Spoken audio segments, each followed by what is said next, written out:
আসসালামু আলাইকুম, আশা করি সবাই ভালো আছেন। লাউর খোসা দিয়ে দুর্দান্ত স্বাদের একটি মগজ ভুনা রেসিপি করব। একদম মগজের স্বাদ পেয়ে যাবেন, সবজি মগজও বলা যেতে পারে। টেবিলে একদম কাড়াকাড়ি শুরু হয়ে যায় এটি খাওয়ার জন্য। আমি ভালো করে খোসাগুলো ধুয়ে একটু পানি দিয়ে সিদ্ধ বসিয়ে দিয়েছি। আমি এটা সিদ্ধ করে নেব, অল্প আঁচে সিদ্ধ করে নেব। তো নরম হয়ে গেছে কিনা আমি একটু চেক করে দেখব। নরম হয়ে আসছে, সিদ্ধ হয়ে গেছে।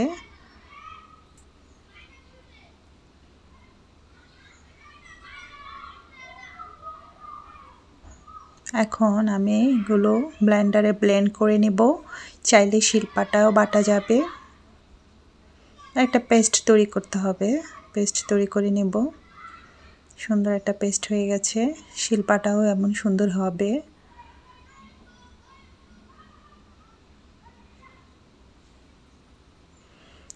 আমি একটি প্যানে পরিমাণ মতো রান্নার রেগুলার তেল দিয়ে দিলাম। মাঝারি সাইজের দুটো পেঁয়াজ কুচানো দিয়েছি, আর সাথে দেব সামান্য রসুন, এই 2 কোয়া 3 কোয়া হবে কুচানো, আর সামান্য হাফ চামচের চেয়ে কম একটু আদা দেব, আদা পেস্ট দিয়ে 3টা উপকরণ ভালোভাবে মিশিয়ে নিব। আর খুব সুন্দর একটা ফ্লেভার বের হবে আদার। ভালো করে মিশিয়ে নেব। একটু ভেজে পেঁয়াজটা নরম হয়ে আসলে এখানে দিয়ে দেব লাল মরিচের গুঁড়া, হাফ চামচের চেয়ে কম দিয়েছি, আর কাঁচামরিচ ফালি করে কাটানো দিয়েছি। ঝালটা যার যার পছন্দ মতো দিতে পারেন। এখানে একটু জিরা গুঁড়ো দিয়েছি হাফ চামচ, আর দেব একটু বেশি করে ধনিয়া গুঁড়ো 1 চা চামচ, আর সামান্য হলুদের গুঁড়া দিয়ে মিশ্রণটি ভালো করে মিশিয়ে নেব। অবশ্যই চুলার ফ্লেমটা লোয়ে থাকতে হবে আঁচটা। আর লবণ দিয়েছি সামান্য, আগে থেকে বেশি দিলে লবণ বেশি হয়ে যাবে। হাফ চামচের চেয়ে কম দিয়েছি, মানে পরিমাণ মতো দিয়েছি।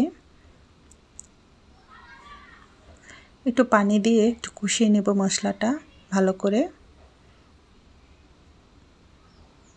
চুলার আঁচটা কমানো আছে এ পর্যায়ে। পানি দিয়ে ভালো করে কষিয়ে নিয়ে এখন লাউয়ের সিদ্ধ করা খোসার যে পেস্ট আছে সেটা এখন দিয়ে দিব।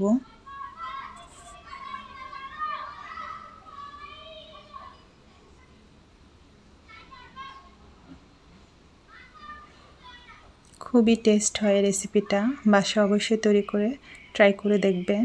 খুবই মজা হয়, এত টেস্ট হয়।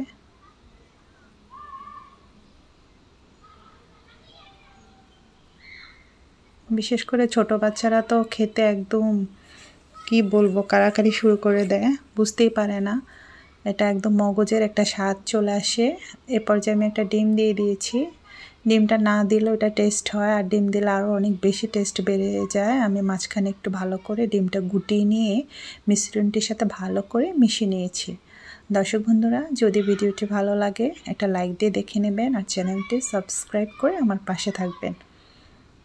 তো এটা খুব ভালো করে মিশিয়ে নিচ্ছি।